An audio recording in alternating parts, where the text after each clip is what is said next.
As I mentioned, we are starting a new series this morning that I've entitled Unmasked. In fact, I announced this on social media yesterday and woke up this morning to a comment from someone on one of my social media pages, someone I don't know, who thought it was strange and bizarre that I would name, especially during this time, a series called Unmasked, because there's no subtitle to the series. So if you just see the graphic, like you see right there, it doesn't tell you what it is. So as far as this person knew, I was going to be preaching a sermon on why we shouldn't wear masks, okay? Which is not at all what this sermon series is about. And I explained in a response to this guy that it is a series on the Ten Commandments, whereby we will see how God's law unmasks us and exposes our dire need for God's grace. So that's what this series is all about. We're going to be making our way through the Ten Commandments. And honestly, for those who crave to-do lists, if you really, really like to-do lists, that to-do lists give you a sense of control. You know, as long as you have a to-do list in front of you, you can control the outcome of your life. Well, if that describes you, you are going to love this series, because what God gives us in the Ten Commandments is a checklist on how to be perfect in just 10 simple steps. If you can master these steps, okay, you will be perfect as God is perfect. But in order to launch this series, rather than look at one of the Ten Commandments themselves, it's important to put them in context. And in order to do that, I want us to look at Matthew, the Gospel of Matthew. This will make sense in a minute. Matthew chapter 5. I'm just going to read the first two verses. Matthew chapter 5, the first two verses. And as I said, I'll explain in a minute why we are launching a series on the Ten Commandments by looking at the first two verses in Matthew. Matthew chapter 5, beginning in verse 1. Seeing the crowds, he, Jesus, went up on the mountain. And when he had sat down, his disciples came to him, and he opened his mouth and taught them. Doesn't seem to be a direct connection between those verses and the Ten Commandments, but there is, and I'll show you what that is in just a moment. I said a second ago that what God gives us in the Ten Commandments is a checklist, a simple to-do list on how to be perfect in 10 simple steps, and we laugh at that. But this is often the way we view the Ten Commandments, believe it or not. It's kind of the way I viewed the Ten Commandments growing up. It's kind of the way the Ten Commandments were taught to me when I was growing up.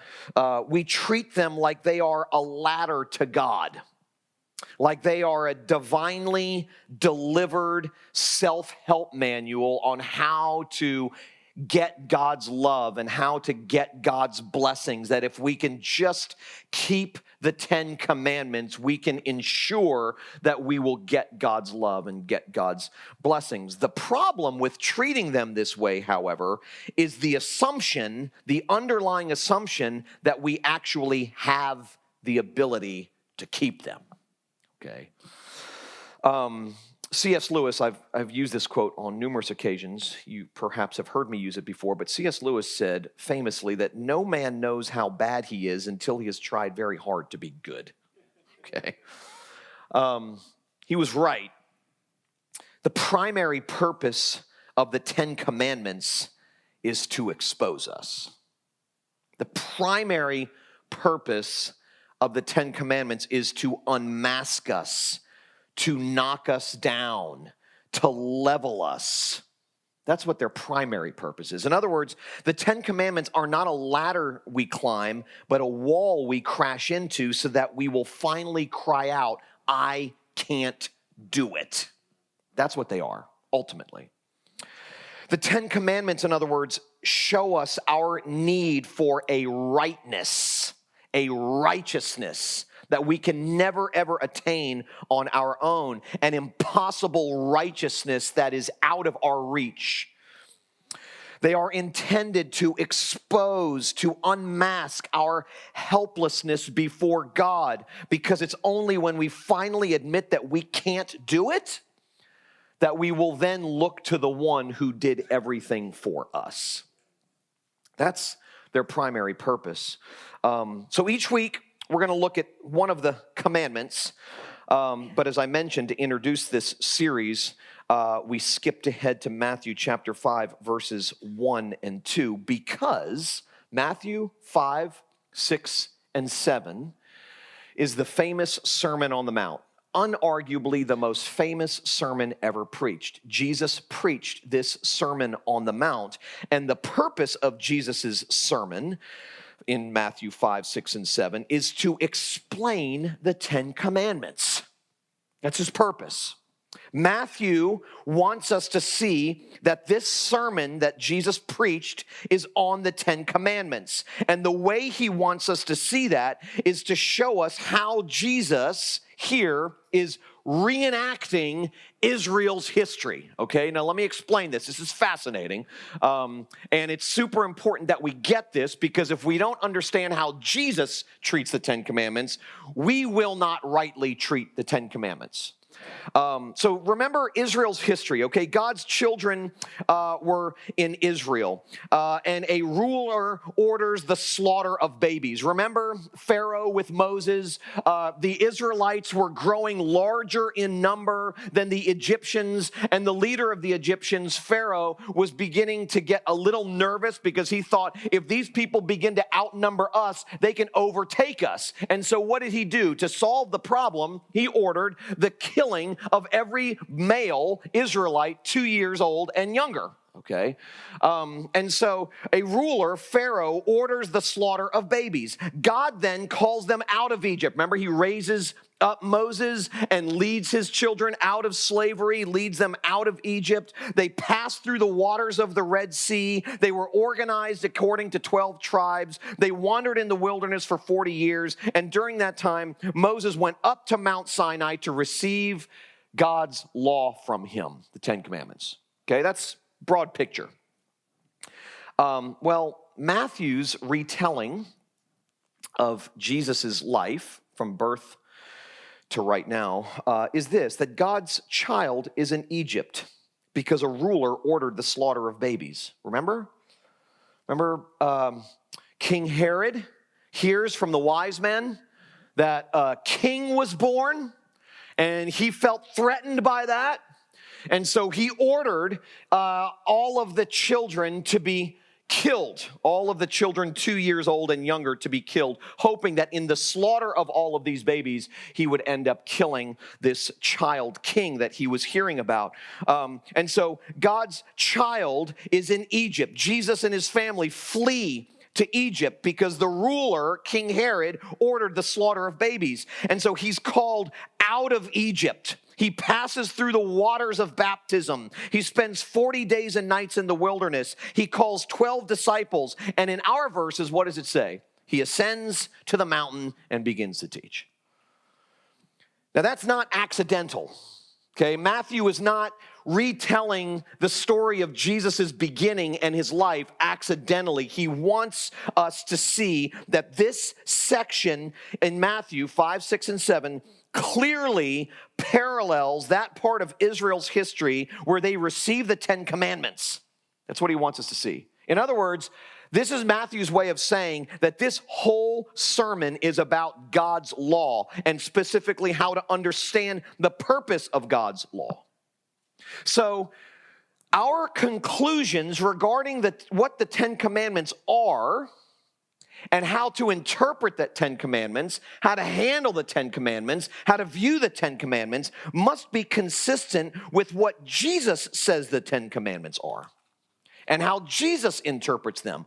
That's why we're launching a series on the Ten Commandments by looking at the Sermon on the Mount, and specifically those two verses, because we will never rightly understand, as I said a minute ago, what the Ten Commandments are, their purpose, their function, how to understand them, how to interpret them, unless we first see how Jesus teaches the Ten Commandments.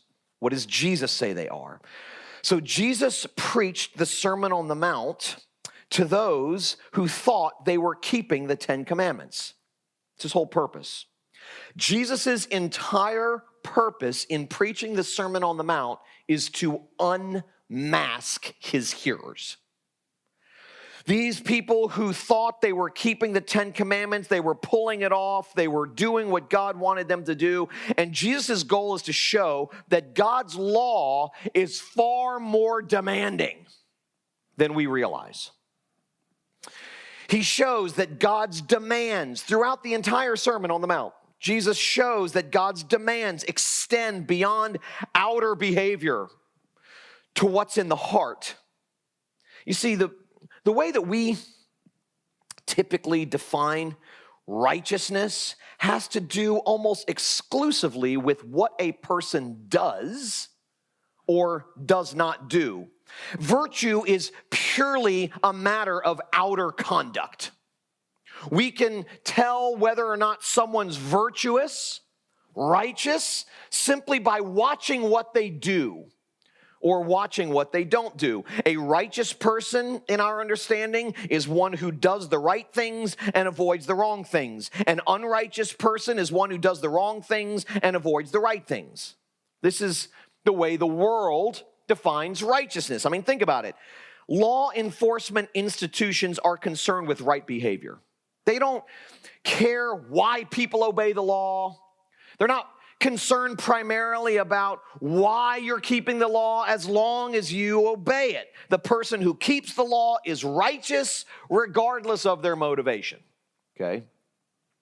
Well, in the Sermon on the Mount, Jesus breaks radically from this definition of righteousness. This idea that righteousness is purely a matter of outer conduct, that virtue is purely a matter of behavior, right behavior.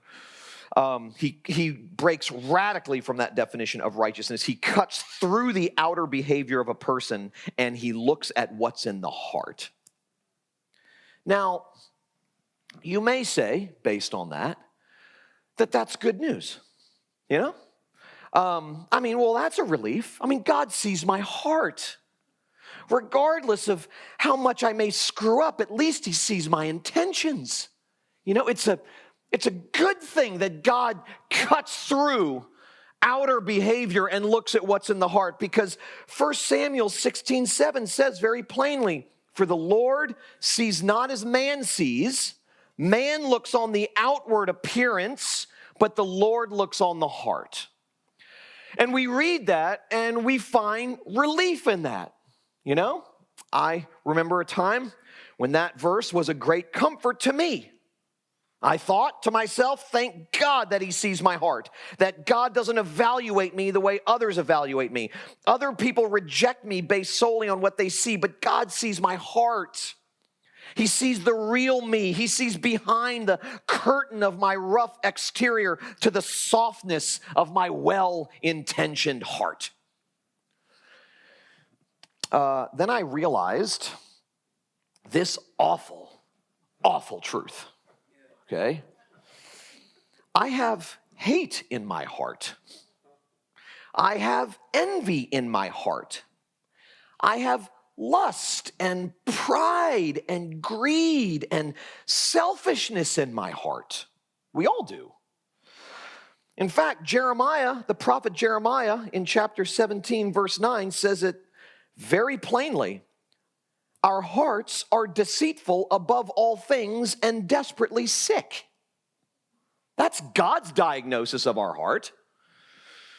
I realized then that I'd actually be a lot better off if God saw as humans see. That I would actually be better off if God only evaluated me based on my outer conduct. Because far from taking comfort in the idea that God saw the inner beauty that no one else could see, I realized that God actually saw the inner ugliness that I was able to hide from almost everybody else. Well, that's scary. It makes you feel very exposed. Dare I say, unmasked. Like the rest of humanity, I'm sure this is true for you too. In fact, I know it's true for you. like the rest of humanity, I'm good at tricking people. I think it was Chris Rock, the comedian, who said when people first meet us, they're never meeting us, they're simply meeting our representative. Okay? He understands that's true. I'm good at tricking people. We all are. I'm good at covering over the worst parts of myself.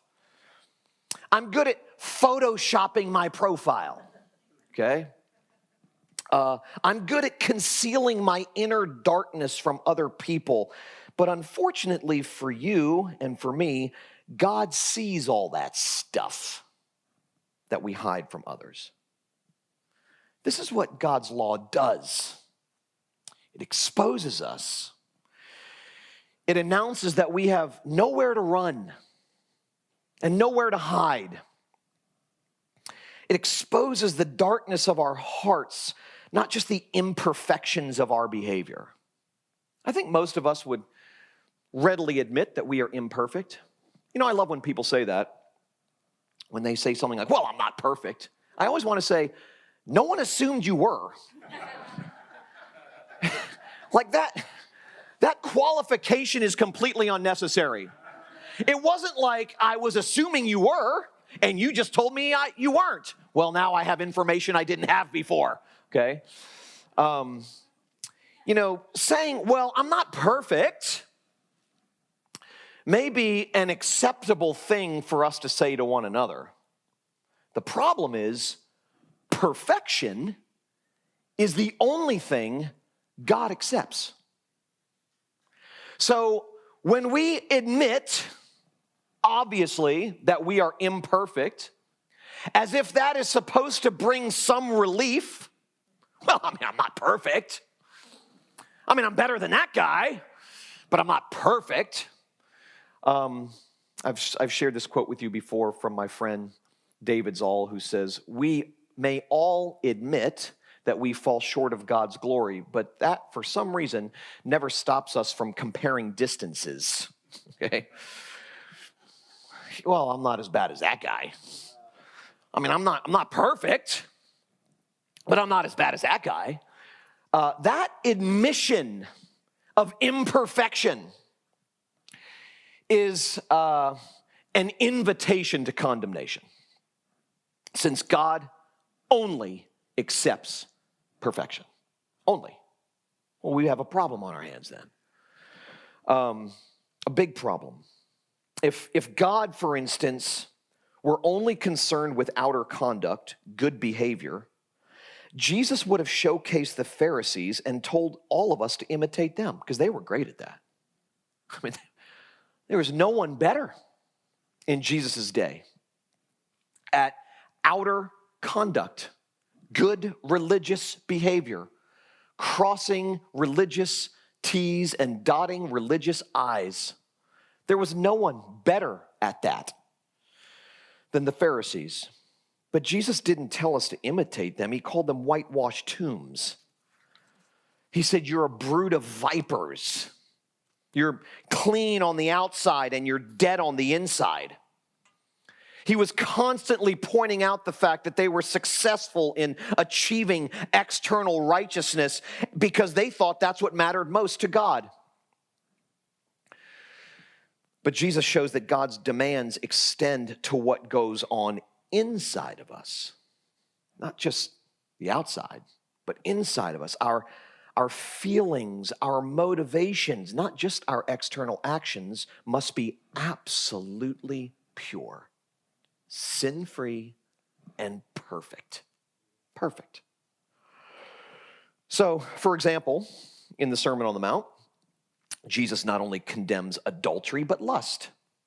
He says, you guys think you're doing pretty well because you haven't committed adultery and you're keeping the law on the outside. But if we take a look under the surface at your heart, we discover lust. And Jesus says that adultery and lust, while they may elicit two different sets of consequences horizontally, they are both equally liable to God's judgment. He does the same thing with murder and anger. He says, I know that you guys think you're pulling it off. You're keeping the law. by not murdering anybody, but I tell you, if you have ever been vengeful or angry toward anyone for 1 second in your life, you are just as guilty before God. That's Jesus' way of saying that God's law cuts through the outer behavior of a person, which is something we can control a little bit. We can edit that stuff. We can do our best to put our best foot forward. We can polish our masks on a daily basis so that people only see what we want them to see, but God sees beyond all that stuff. And he says it's not good enough that you don't murder. You must never, ever be angry either, vengeful.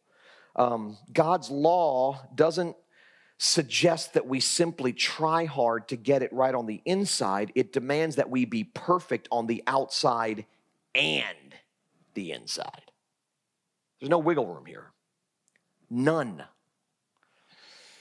You must always love perfectly, sacrificially, selflessly, not just on the outside, but on the inside too. In other words, you must always want to love perfectly and selflessly and sacrificially.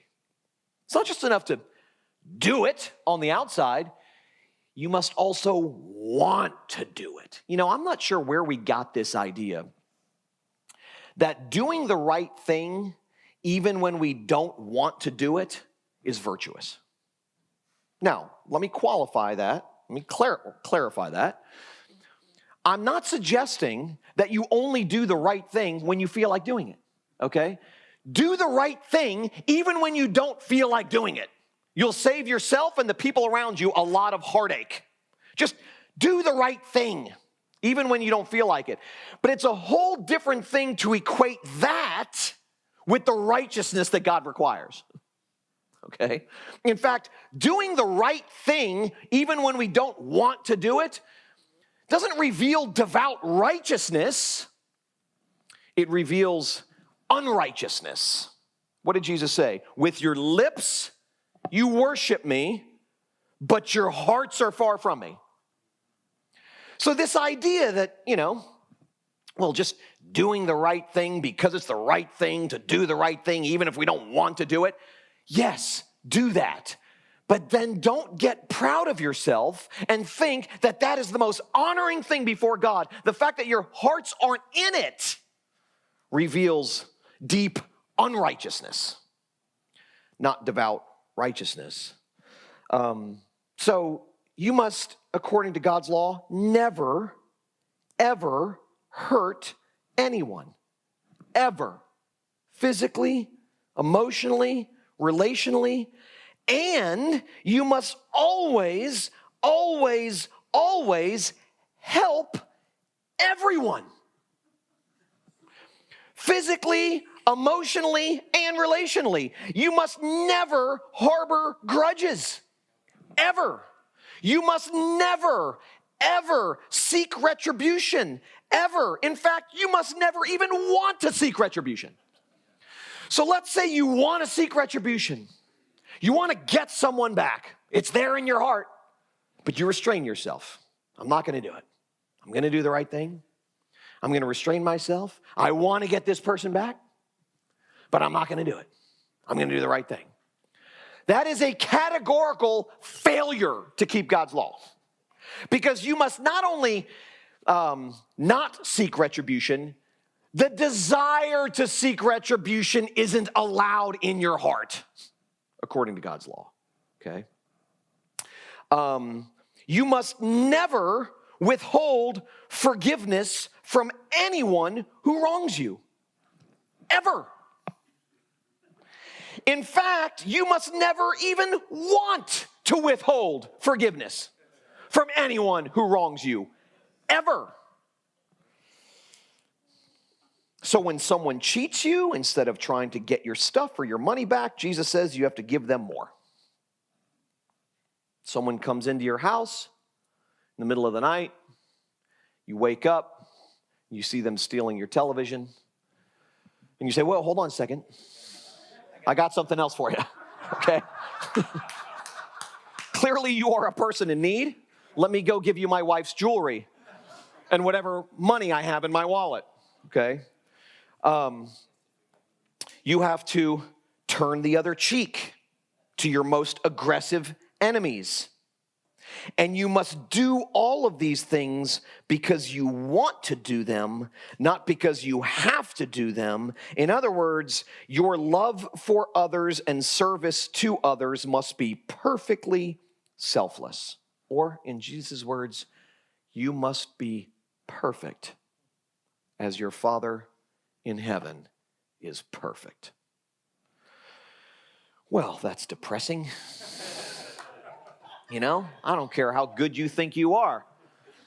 Based on that, we understand why Paul says there is no one good, no, not one. Romans chapter 3. How could Paul say that? He doesn't know me. I mean, he must be thinking of someone really bad. If he were thinking of me, he would have never said something like that. No, when we are evaluated, diagnosed, not based on comparing ourselves with the person next to us, but based on God's demands, we can easily admit and honestly admit we're not good. The goodness of God's law shows us our badness, and it's intended to. Because we will never, ever, as we'll see in a minute, we will never, ever look to the one who alone came to set us free, the one who alone is good, until we first come to terms with how badly we need him. We won't. Remember when the rich young ruler came to Jesus and said, "What must I do to inherit the kingdom of God?" And Jesus walked through all the 10 commandments. And this guy had the audacity to say, "I've been doing that since I was a kid. That's child's play, Jesus. Give me something else. Is that all you got?" You know? And Jesus says, "Okay, go sell everything you have and come follow me." And what does it say? He walked away sad. Sad. God's demands are comprehensive, total. It demands my life, my all, my heart, everything. Everything. I wouldn't get that. Jesus is calling. One other way to put it is we will never appreciate God's goodness until we first come to terms with our badness. It's impossible. What do we celebrate? You know, we're going to, in the first Sunday in April, celebrate Easter. Good Friday, Easter, you know, people around the world will gather in churches and celebrate the resurrection of Jesus. On Good Friday, they will recognize and celebrate the crucifixion of Jesus for sinners, and on Easter Sunday, they will celebrate the resurrection of Jesus. And we come and we get dressed up, and you know, we all look nice and we look pretty, and we come and we sing the songs. And well, what's it all for? Why did it even have to happen? It's the same thing I said on Christmas Eve. You know, we celebrate Christmas. I love Christmas. Love it. Everything about it. I love it. But sometimes in our celebration of Christmas, Easter even, we forget why these things were even necessary. Why did God have to come? We needed divine intervention. Why? Because no matter how hard we try, no matter what we do, no matter how focused we may get, we cannot fulfill God's demands. We can't. Especially in light of how Jesus explains them in this sermon. Only when we see that God's law is inflexible will we then see that God's grace is indispensable. That's the only way. The only way we will ever, well, let me put it this way.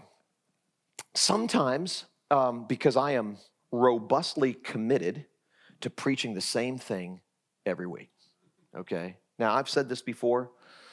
I'm not preaching from the same passage every week. I'm not saying the same words every week, but the message is the same every week. Every week. The preachers are not called to say 10,000 different things. They're called to say one thing 10,000 different ways. That's what they're called to do. So it's not my job to stand up and give you a commentary on this or that, or give you my opinion about this or that, or whatever the case may be, or, give you advice on this or that. That's not my job. My job is to preach God's diagnosis of you and to preach God's deliverance of you every week. Okay, that's my job. As a result of that being my commitment, there have been times when people have said, okay, we get it. Can we move on to something else now? You're the grace guy. And you talk about grace. Isn't there other things to talk about? Isn't it your responsibility to talk to us about other things? And I say, the only person who asks a question like that or says something like that is someone who has so cheapened the demands of God's law that they don't think they need to hear about God's grace anymore, okay? Because the problem inside churches is not cheap grace, as some call it. It's cheap law. It's lowering the bar of God's demands so low that we actually think we can pull it off. That we can actually hurdle God's demands. We can do it. Well, when we think we can do it, who's the one that we take our eyes off of? Jesus. He's not necessary. He was a really important figure to get us in the game, but I can take it from here. That's what that person is actually saying when they say, can't we talk about something else? That's kind of what the rich young ruler was saying. What must I do? Well, do all of them. Okay, I've done all that. Now what else? So Jesus hits him where it hurts. Go sell everything you got. Everything. And come follow me. And he left. Ultimately, God's law is a mirror. And it shows us who we really are. And it shows us what we really need. And it shows us who Jesus really is for us.